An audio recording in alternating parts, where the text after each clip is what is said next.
열왕기하 4장 38절에서 44절 말씀입니다. 엘리사가 다시 길갈에 이르니 그 땅에 흉년이 들었는데 선지자의 제자들이 엘리사의 앞에 앉은지라. 엘리사가 자기 사환에게 이르되 큰 솥을 걸고 선지자의 제자들을 위하여 국을 끓이라 하매, 한 사람이 채소를 캐러 나가 들에 나가 들포도 덩굴을 만나 그것에서 들호박을 따서 옷자락에 채워 가지고 돌아와 썰어 국 끓이는 솥에 넣되 그들은 무엇인지 알지 못한지라. 이에 퍼다가 무리에게 주어 먹게 하였더니 무리가 국을 먹다가 그들이 외쳐 이르되 하나님의 사람이여 솥에 죽음의 독이 있나이다 하고 능히 먹지 못하는지라. 엘리사가 이르되 그러면 가루를 가져오라 하여 솥에 던지고 이르되 퍼다가 무리에게 주어 먹게 하라 하매, 이에 솥 가운데 독이 없어진지라. 한 사람이 바알 살리사에서부터 와서 처음 만든 떡 보리떡 20개와 또 자루에 담은 채소를 하나님의 사람에게 드린지라. 그가 이르되 무리에게 주어 먹게 하라. 그 사환이 이르되 내가 어찌 이것을 100명에게 주겠나이까 하나. 엘리사는 또 이르되 무리에게 주어 먹게 하라. 여호와의 말씀이 그들이 먹고 남으리라 하셨느니라. 그가 그들 앞에 주었더니 여호와께서 말씀하신 대로 먹고 남았더라. 아멘. 돌보시는 하나님 의지하기라는 제목으로 말씀 나누려고 하는데요. 여러분은 혹시 금수저, 스펙 또는 학벌, 연줄 이런 이야기들을 많이 들어보셨습니까? 예. 많이 들어보셨죠? 예. 한 번쯤은 다 들어보셨을 겁니다. 우리 젊은 사람들 또는 매체에서 이런 얘기들 참 많이 합니다. 금수저, 또 이제 스펙이 어떻니, 학벌이 어떻니, 연줄을 가지고 있니 없니. 이런 단어의 공통점이 무엇인 줄 아십니까? 세상 사람들이 보는 관점인데요. 이러한 것들이 우리의 인생을 좌지우지한다라고 생각한다는 것이죠. 한마디로 우리 인생을 좌우할 수 있는 그러한 요소가 바로 그 집안의 배경 혹은 스펙, 학벌, 연줄들이 된다라고 생각한다는 것입니다.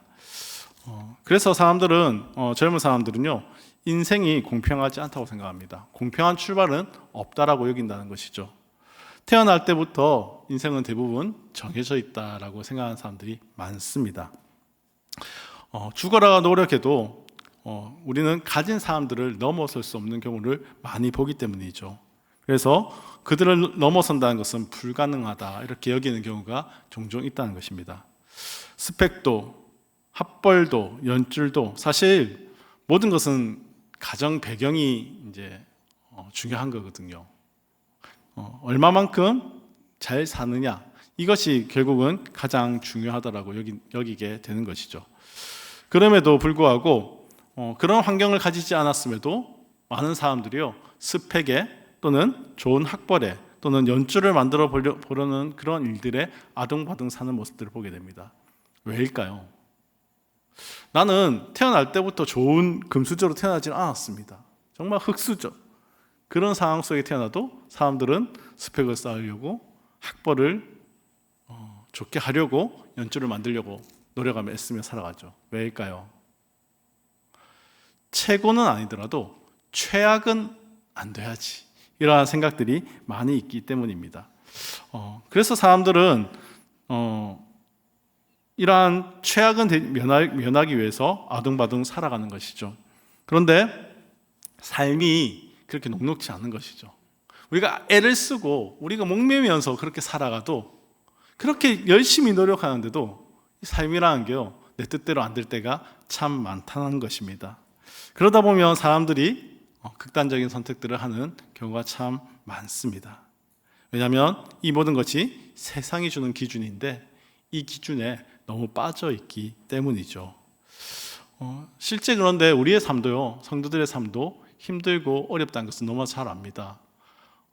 녹록지 않지요. 열심히 살아가는데 그런데 그게 내 뜻대로 되지 않은 경우도 많고 힘든 일들이 생길 때도 참 많죠. 여러분들의 노고를 우리 주님께서 다 아실 것입니다. 오늘의 말씀을 통해서 열심히 살아가시는 우리 성도님들이 위로를 받으시길 원하고 힘을 얻으실 수 있기를 바랍니다. 그런데 진짜 생각해 보면 진짜 이 금수저, 그러니까 집안의 배경, 스펙, 학벌, 연줄 이런 것들이 없으면 우리의 인생은 희망이 없는 것일까요?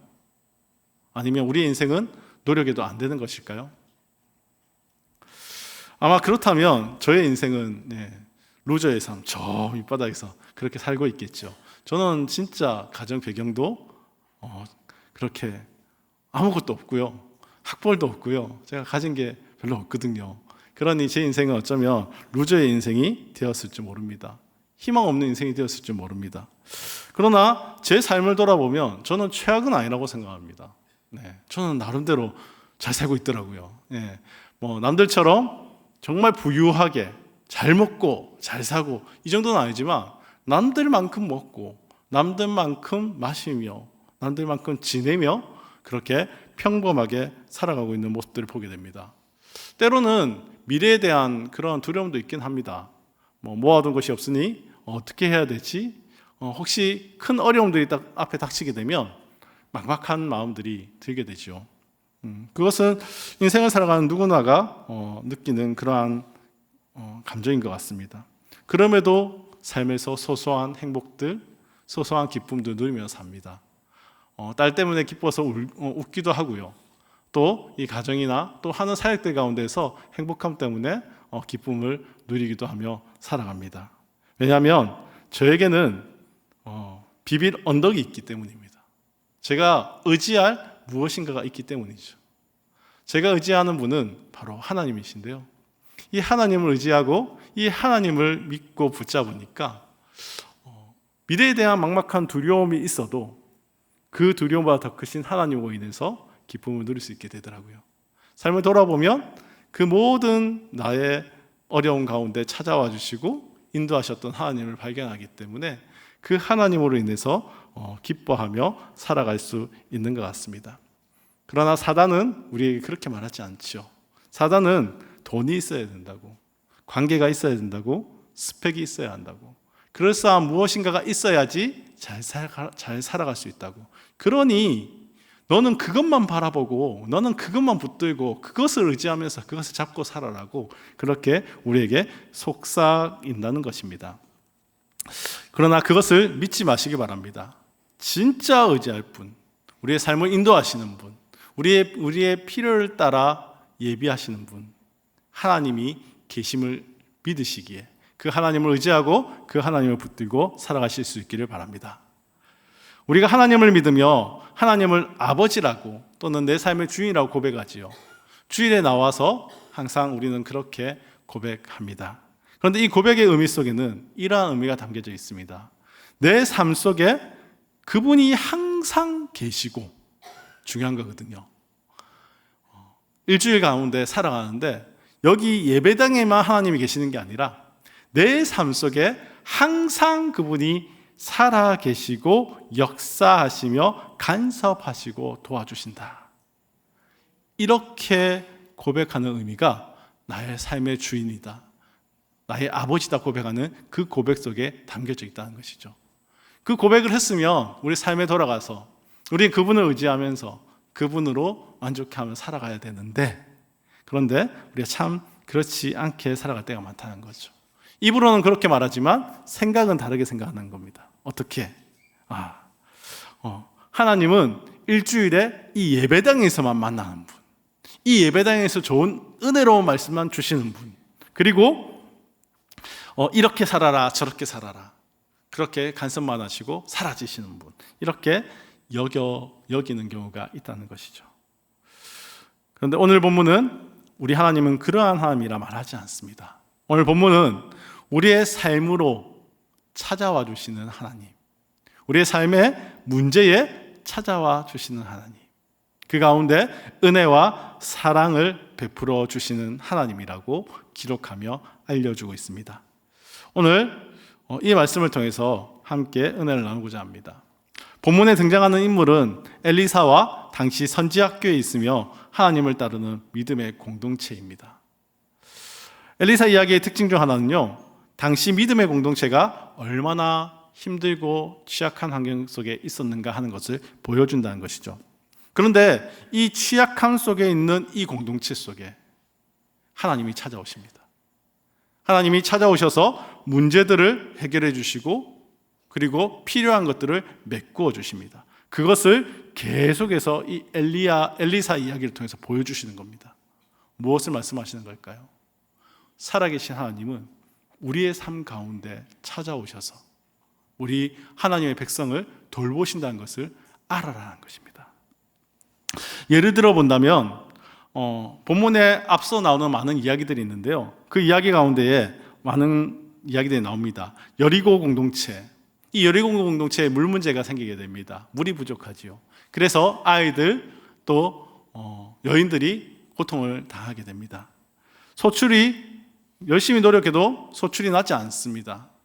흉년인 것이죠. 힘든 상황입니다. 또 어떤 경우에는 선지자 후배생의 남편이 죽어서 아이가 팔려갈 처지에 놓여 있는 그러한 가정도 이야기 속에 등장합니다. 또 엘리사 이야기를 가만히 살펴보면 수넴 여인이 등장하는데 이 수넴 여인은 부유한 삶을 살았습니다. 그리고 하나님의 사람을 공경할 줄도 아는 사람이었습니다. 그런데 한 가지 이 여인에게도 어려움이 있었으니 아이를 가지기 힘들었던 것이죠.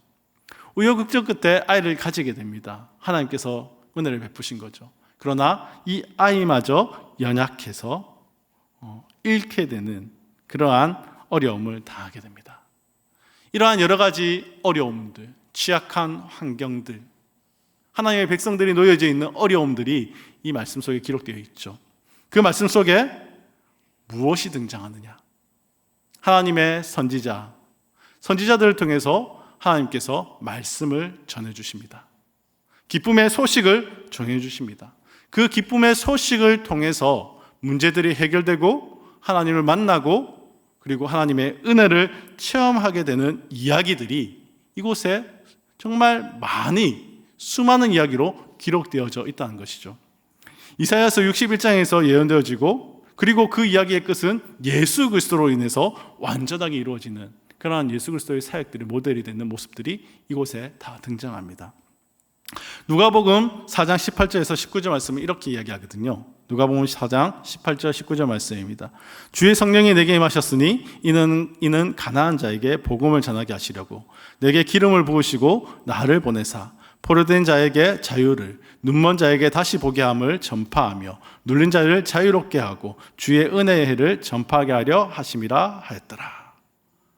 예수 그리스도가 이 땅에 오심, 이 엘리사를 통해서 잠시 하나님의 은혜를 보여주셨던, 하나님의 사랑을 보여주셨던 그 이야기가 예수 그리스도를 통해서 완성됨을 보게 됩니다. 예수님께서 더 풍성함으로 더 큰 은혜를 우리에게 보여주시게 되죠. 그 예수님의 오심이 무엇 때문이냐? 이 성경이 전하고 있는 것입니다. 포로된 자에게 자유를, 눈먼 자에게 다시 보게 함을, 눌린 자에게 자유롭게 함을. 하나님은 이 일을 위해서 연약하고 희망 없는 우리의 삶을 회복하게 하시기 위해서 예수 그리스도가 오셨다는 것이죠. 복음의 기쁜 소식을 들고 우리에게 희망을 주기 위해서 예수님이 오셨습니다. 성경에 등장하는 이 많은 일들, 이 많은 놀라운 역사들, 이러한 기적들이 우리의 삶에도 일어나기를 간절히 소원합니다. 엘리사 공동체의 행복은요, 그들이 누린 행복은 무엇이냐? 그들이 누린 행복은 어려운 가운데서도 하나님을 힘써 섬길 때에 주님이 응답하셨다. 나는 그 하나님을 만났다. 이것이 행복이었습니다. 돈이 많고 잘 살고 잘 나가는 것이 아니라 내가 이 어려운 가운데 하나님을 찾으니 하나님이 내 기도에 응답하셨다. 이것이 행복이었다라고 고백하는 것이죠. 우리의 고백이 그렇기를 원합니다. 우리의 삶 가운데 내가 하나님을 찾으니 하나님이 내 삶에 찾아오셨다. 그 하나님을 위해서 내가 기쁨을 누린다. 이러한 고백이 있는 성도님들 되시길 바랍니다. 오늘 본문은 두 가지 기적의 이야기를 담고 있습니다. 첫째는 들호박국을 해독에서 먹이시는 그러한 기적을 담고 있고, 또 하나의 기적은 보리떡 20개와 자루 한 자루의 채소를 가지고 100여 명의 선지 생도들을 먹이는 기적이 기록되어 있습니다. 오늘 본문에 등장하는 이 두 가지 기적을 통해서 우리는 함께 말씀을 묵상하며 은혜를 받고자 합니다. 첫째의 기적이죠. 독이 든 들호박국. 이 독이 든 들 호박국을 주님께서 다시 먹을 수 있게 바꾸시는 그러한 기적입니다. 그 가운데 우리가 좀 묵상해 볼 것은 이 국을 해독제로 해독하는 그 가루의 의미가 무엇인가 한번 살펴보려 합니다. 엘리사는 바알로 대표되는 이스라엘의 우상 숭배와 전면적으로 전쟁을 벌인 그러한 대표적인 인물입니다. 이스라엘 백성들이 하나님의 백성으로 하나님을 따르고 하나님을 섬기고 살아가야 했었거든요. 그럼에도 이스라엘 백성들이 우상을 섬기게 됩니다. 바알을 섬기고 자신의 속에 오는 대로 살아가는 삶을 살죠. 그런 가운데 하나님을 정말 사모하고 하나님을 선포하는 엘리사, 이는 오직 우리가 섬겨야 할 분은 하나님이라고 말하며 전면전을 펼치게 되는 것입니다. 그러면서 더 많은 사람들이 하나님을 따르게 하고 더 하나님을 알아가게 하고자 선지 학교를 세웠을 것입니다. 그래서 하나님을 따르는 선지 성도들을 배출하는 것이죠. 오늘 본문도 이 엘리사가 선지 학교가 있던 길갈에서 선지 생도들을 가리키며 일어났던 이야기입니다. 하루는 이 엘리사가 선지 생도들을 가리키며 많은 시간들을 보냈을 것입니다. 강의가 길어졌고 배가 고파졌던 것 같습니다. 그래서 엘리사는 곧바로 큰 솥을 걸고 국을 끓여 식사를 준비하라고 명하게 되죠. 그런데 이 당시에 이스라엘은 흉년이 들었습니다. 먹을 것을 찾기가 너무 힘들었던 것이죠. 그러다 보니 식사 당번들이 들러 나갔지만 채소를 얻지 못하는 것입니다. 아무리 찾아도 먹을 것이 없죠. 그런데 저기 들포도 넝쿨 속에 무엇인가가 보입니다. 그것을 보니 들호박같이 보이는 것이죠. 그래서 이것을 따봐서 국을 끓였습니다. 그렇게 국을 끓였는데 이 국이 너무 써서 못 먹는 것인지 아니면 배탈이 나서 그런지 모르겠지만 이 국 속에 독이 들었다라고 알아차리게 됩니다. 그리고 한바탕 소동이 일어나지요. 40절 말씀을 보니 생도들이 소리치는 것입니다. 하나님의 사람이여, 솥에 죽음의 독이 있나이다. 솥에 죽음의 독이 있나이다. 지금 선지 생도들은 하나님을 위해 자기의 삶을 포기하고 여기 온 사람들입니다. 하나님을 정말 믿고 모든 것을 맡기고 하나님 앞에 나와서 하나님을 알아가기 위해서 모인 사람들이죠. 그런 사람들에게 만약에 정말 하나님은 어떻게 대해야 할까요? 하나님은 그들에게 좋은 먹을 것을 먹여야 하지 않겠습니까? 그런데 그들에게 주어진 것은 무엇입니까? 들호박. 그것인 줄 알고 따서 국을 끓였는데 죽음에 이르게 하는 독이 든 국이라 말하고 있는 것입니다. 이것이 우리의 모습일 수 있습니다. 우리가 아무리 열심을 품고 주를 섬기는 자리에 있다 하더라도, 내가 하나님을 믿고 정말 살아가는 그러한 백성이라 할지라도 우리 가운데 어려움이 찾아올 수 있죠. 이것은 엘리사와 그 생도들만 말하는 것이 아닙니다. 다윗도 그러한 삶을 고백합니다. 시편 23편에 고백하는 것이죠. 내가 사망의 음침한 골짜기를 다닐지라도. 그 스스로 자신은 사망의 음침한 골짜기를 다녔다고 합니다. 주를 섬기고 주를 따랐을 뿐인데 그의 앞에 어려움들이 놓이고 사망의 음침한 골짜기가 펼쳐지더라 한 것이죠. 이럴 때 우리는 어찌해야 될까요? 이때 엘리사는 무슨 영감을 어떻게 받았는지 모르지만 가루를 가져오게 합니다. 그리고 이 가루를 솥에 던져 해독시키게 하는 것이죠. 그리고 그것을 먹을 수 있게 만들었습니다. 성경에는 이처럼 쓰거나 독이 있어서 먹을 수 없는 것을 먹게 만드는 이적들이 많이 등장합니다. 한번 생각해 본다면 마라의 쓴물을 기억할 수 있을 것 같습니다. 모세가 이 마라의 쓴물에 나뭇가지를 던져서 그것을 다시 단물로 만들어 먹게 하는 기적이 있었지요. 또 다른 기적으로는 엘리사 초기의 사역에 등장했던 기적입니다. 이 엘리사가 나쁜 물에 소금을 넣어서 좋은 물로 바꾸어 먹을 수 있게 만들었던 변화이지요. 또 오늘 말씀에 등장하는 독이 든 국에 가루를 넣어 해독시키는 그러한 기적까지 등장하는 것입니다. 또 다른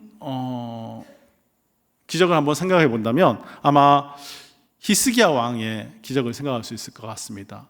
히스기야 왕이 병이 들어 죽게 되었을 때 이 무화과에 밀가루를 반죽해서 발라 낫게 되는 그러한 사건들도 나타나게 되는 것이죠.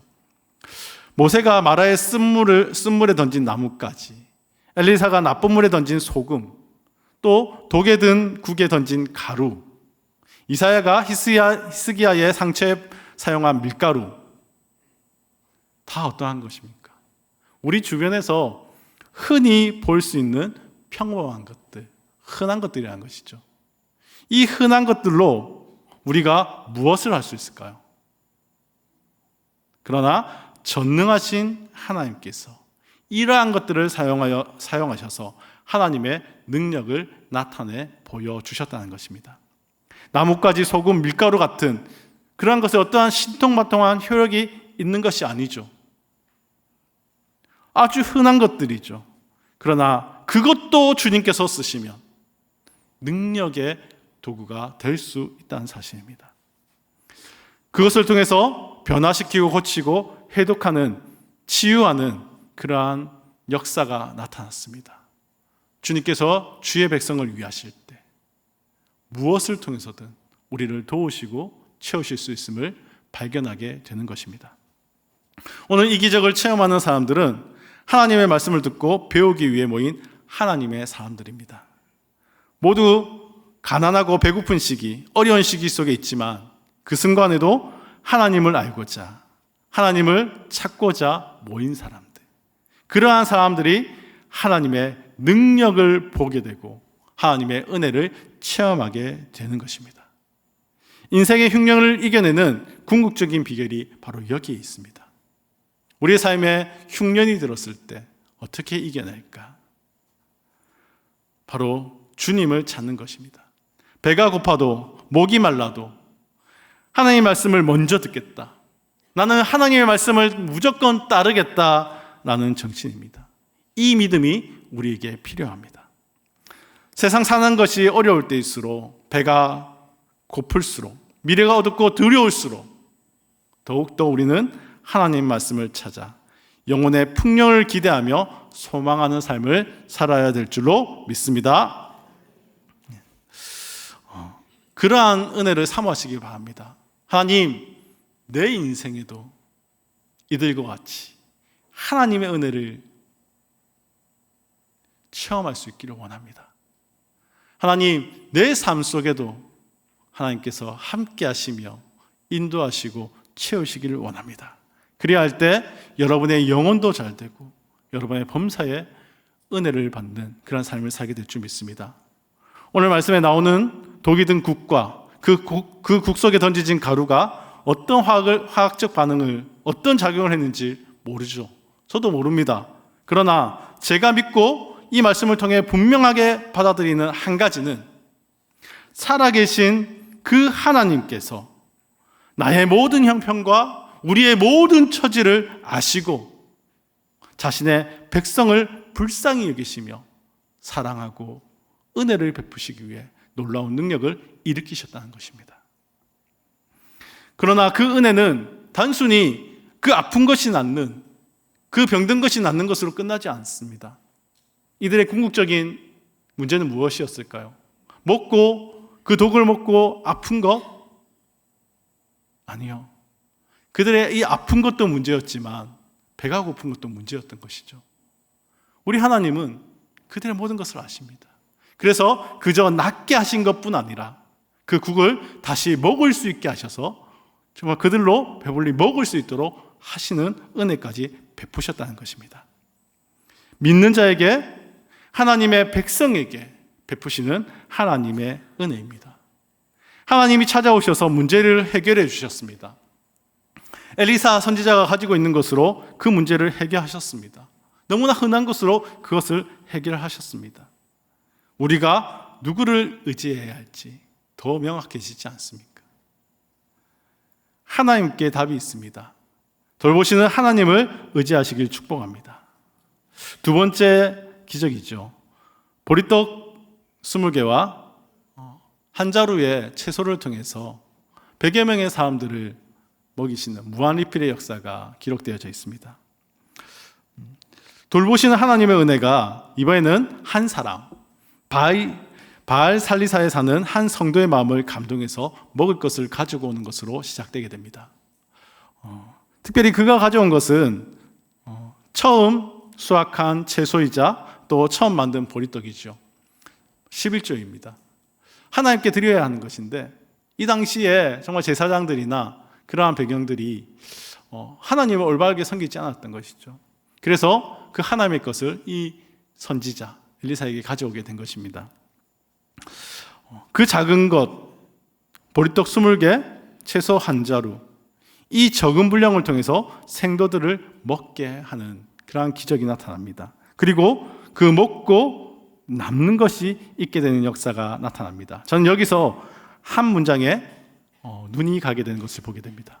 그리고 마음을 빼앗기게 되는 것이죠. 43절 말씀입니다. 43절 후반부의 말씀입니다.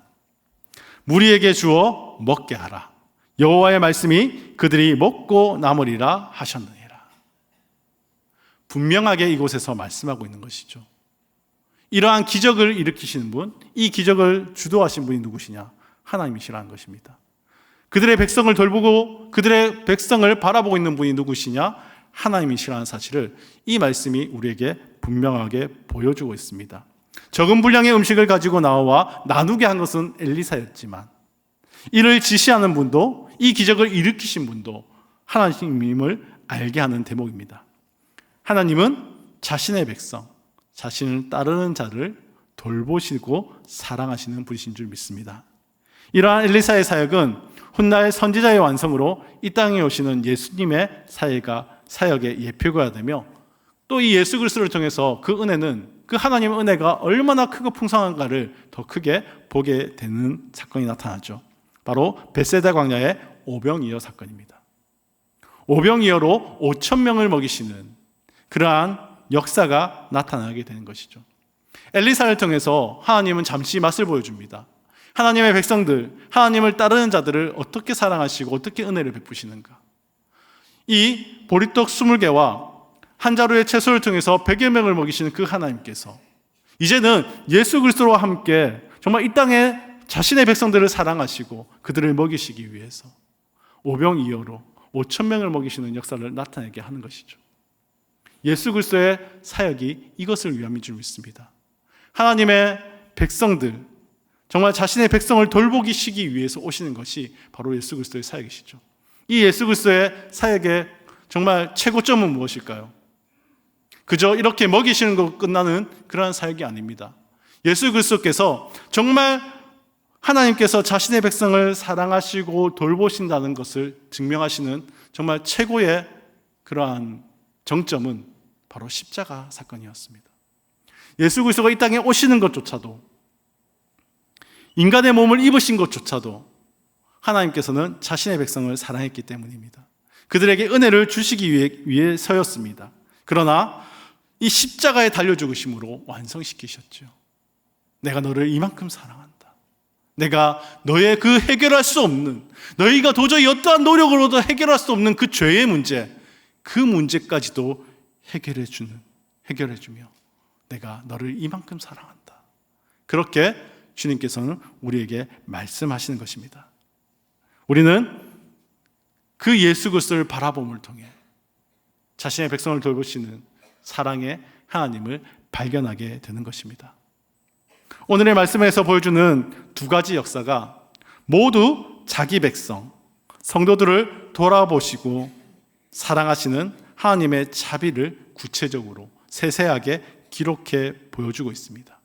그래서 정말 감사하게 되고 내가 믿고 의지하며 섬기는 나의 주 하나님을 신실하게 더욱 찬양하게 되는 것 같습니다. 내가 믿는 하나님, 여러분이 믿는 하나님은 이러한 분이십니다. 자신의 백성을 찾아가시고 그리고 도우시는, 은혜를 베푸시는 하나님이라는 사실이죠. 이게 과거에 엘리야 때만 임하시는 하나님이 아닙니다. 과거에 예수 그리스도가 사시던 그때에만 임하시는 하나님이 아닙니다.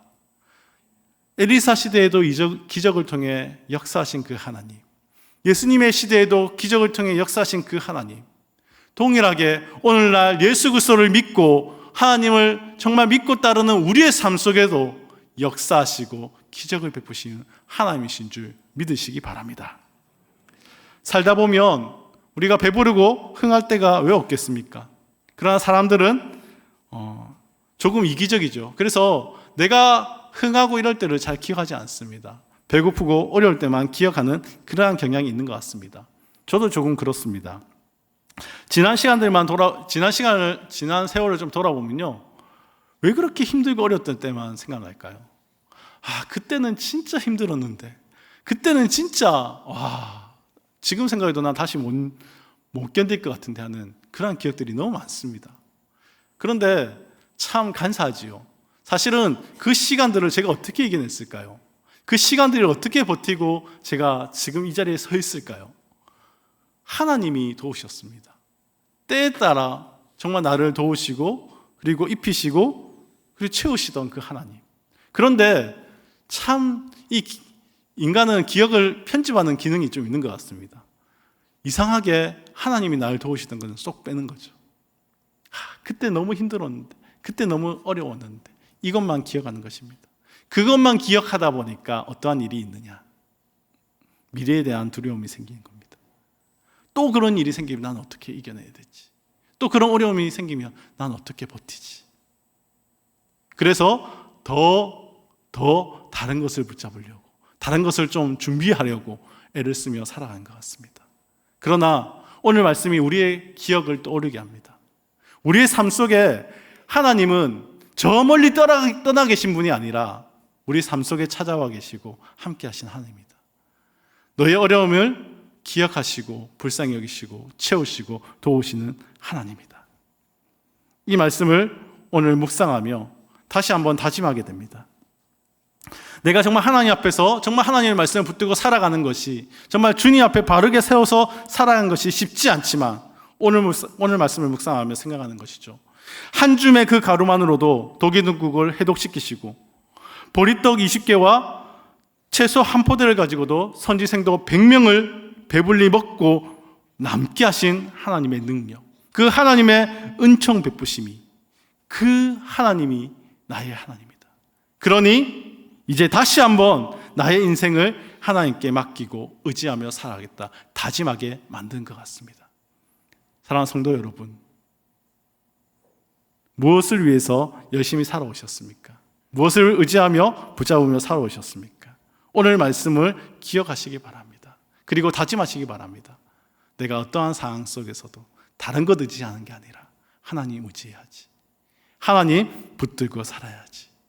왜냐하면 오늘 기록되어진 하나님의 말씀은 곧 하나님의 자신이며 이 세상에 가장 믿을 수 있는 신실한 분의 말씀이기에, 살아있는 말씀이기 때문입니다. 이 말씀이 우리에게 말하고 있습니다. 하나님이 너의 하나님이라고. 그 하나님의 너의 삶 속에 함께 계시다고 말이죠.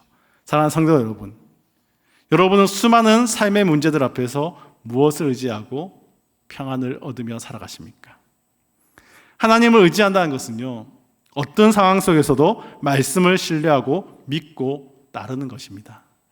그리할 때 하나님이 행하시는 일을 보게 되는 줄 믿습니다.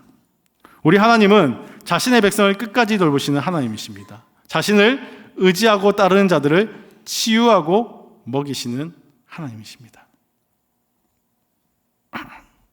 그저 주일 하루 찾아오셔서 이렇게 살아라 저렇게 살아라 하시는 분이 아니라 우리의 삶 속에 찾아와 우리의 필요를 채우시고 도우시는 그 하나님이 우리의 아버지이신 줄 믿으시기 바랍니다. 우리는 자주 잊어버립니다.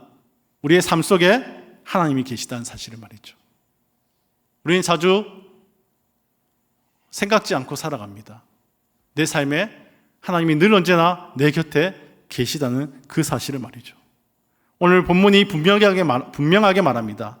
하나님은 우리 가운데 계시고 우리의 모든 영역을 통치하시며 하나님을 찾고 구하는 자에게 은혜를 베풀어 주신다고 말이죠.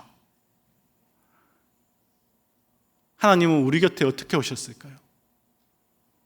예수 그리스도를 통해서 그 길을 여셨습니다. 누구든지 예수 그리스도를 믿는 자에게는 함께 하시는 임마누엘의 하나님이 되어 주셨습니다. 그것이 우리에게 은혜인 줄 믿습니다. 그 임마누엘 하나님이 과거의 임마누엘 하나님이 아니라 오늘 예수 그리스도를 믿고 구원받은 우리에게도 동일하게 함께 하시는 임마누엘 하나님이 되는 줄 믿으시기 바랍니다. 또한 마음에 품기는 하나님의 사랑의 표현이 지금 엘리사를 통해 예수 그리스도를 통해 드러나게 됨을 품게 됩니다. 하나님은 아브라함을 축복하실 때 이렇게 축복하시죠. 열방이 너를 통해 복을 얻게 될 것이다 라고 말이죠. 예수님도 엘리사도 하나님이 사랑하는 하나님의 백성들에게 실질적인 필요를 채워주고 하나님의 사랑을 전해주는 하나님의 도구로 쓰임받았습니다. 바라기는 우리도 그러한 사람들이 될 수 있었으면 좋겠습니다. 내가 어떻게 그런 일들을 할 수 있을까? 오늘 본문을 보지 않았습니까? 나뭇가지, 소금, 밀가루, 그 흔하디 흔한 것들, 그 흔한 것을 통해서도 하나님은 능력으로 역사하시는 하나님이십니다. 정말 보잘것없는 내 같은 인생을 통해서도 하나님은 주의 능력으로 얼마든지 일을 행하실 수 있는 분이죠. 사모하시기 바랍니다. 나도 엘리사와 같이 하나님의 축복의 통로가 되어서 하나님의 은혜를, 하나님의 사랑을 전하고자 한다. 이 마음을 사모하시는 그러한 성도님들 다 되시길 바랍니다. 한 주간 삶의 자리에 돌아가셔서 정말 돌보시는 하나님을 만날 수 있기를 축복합니다. 나와 함께 하시는 하나님을 만나시기를 축복합니다. 그 하나님을 증거하고 그 하나님을 나눔을 통해 축복의 통로가 되는 그런 삶을 사시는 성도님들 되시기를 주님의 이름으로 축복합니다.